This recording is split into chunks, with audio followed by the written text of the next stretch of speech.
Hey everyone, this is Demonic Review Spot, and today I will be doing another review, this time for Transformers Dark of the Moon Voyager class Shockwave. And he comes with the mech tech gimmick there that says right there on the side with the try me window that you can try it out. So that's pretty neat.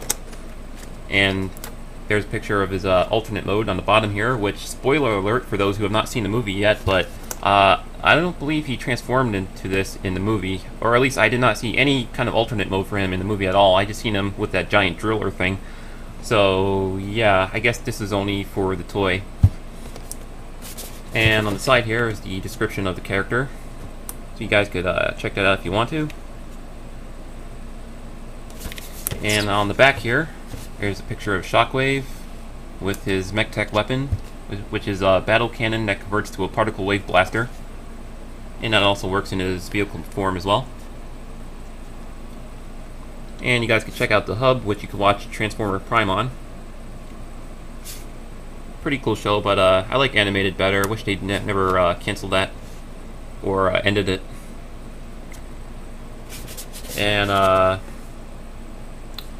guess it gives a description of the mech tech on the side here with Shockwave's technical data. So alright, that's it for the packaging. Let's open up Shockwave.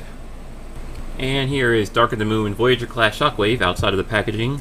And he does look pretty cool in my opinion, with the paint apps very reminiscent of the G1 Shockwave, which is mainly in purple, or dark purple with lighter shades of purple.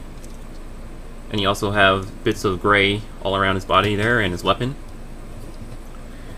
And for articulation, his head does rotate left and right, and it does have light piping, so if you put a flashlight or hold it up to a light bulb, or if you have a laser like I do, you can just shine it on his head there and you can see the light piping is pretty cool.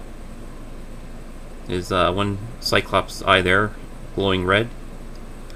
Pretty cool. And since this arm has the tubing on it, which hooks onto the back here, the articulation is limited, but you can unhook this like so, and you can get a good range of movement there. So as you can see, that goes forward and back, out and in, and it does swivel. Same with this arm also. And his hand does move, but is part of his transformation. And he has no waist articulation. For the legs, they go forward and back, and it's ratcheted right there, so they do go out and in. As you can hear the ratcheted joints there. And he does bend at the knee. And as for the lower leg here, that moves, but it's only, again, for his transformation, and same with his heel too. For his weapons, he comes with this mech tech cannon here that I think if you just push that in, and that does that. And I've seen this in numerous reviews about these little holes there. They're called like a mech tech ports, and I think you can put different weapons from other Transformers into those holes. And this, I noticed that you can remove this blade from this arm, and you can stick that in his cannon.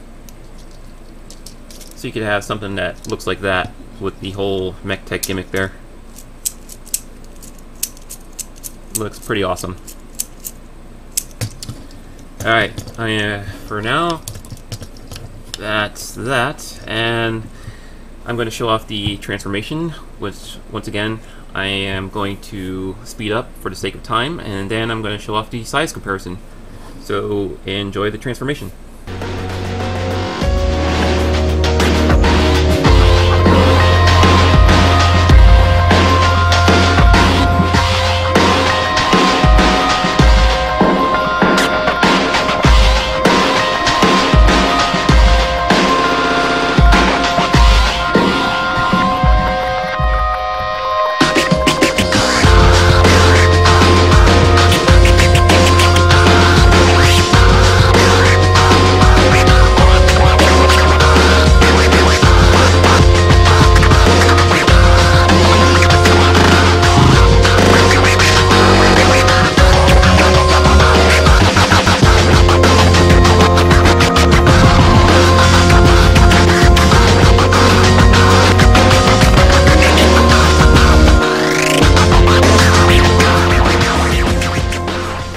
And finally, here is Shockwave in his ground assault mode, which I'm not really a big fan of because it looks really odd, but it makes sense that it looks like this since it is his Cybertronian form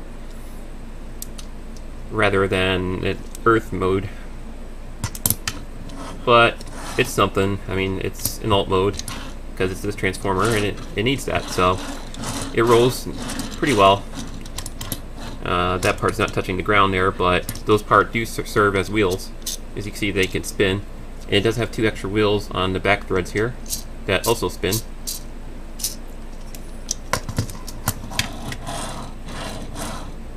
And you have his mech tech cannon, which is also functional in his alt mode, as you can see right there. And just like with his robot form, you could take the blade and put that on his cannon if you choose so. And you could have it like that.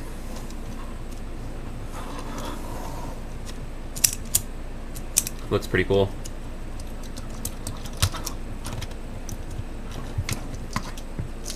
And there's the bottom of it, which is mostly his threads there.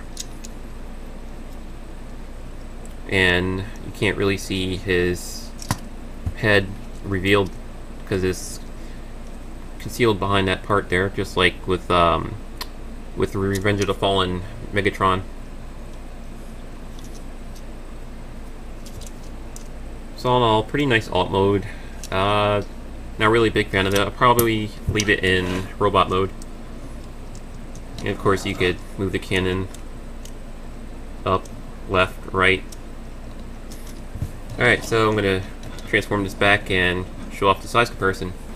And here's a quick size comparison shot with other figures from Revenge of the Fallen line. As you can see, the Dark of the Moon Voyager class Shockwave is a bit taller than the Deluxe class Soundwave. And it's in good scale with other Voyager class figures such as Megatron and Starscream.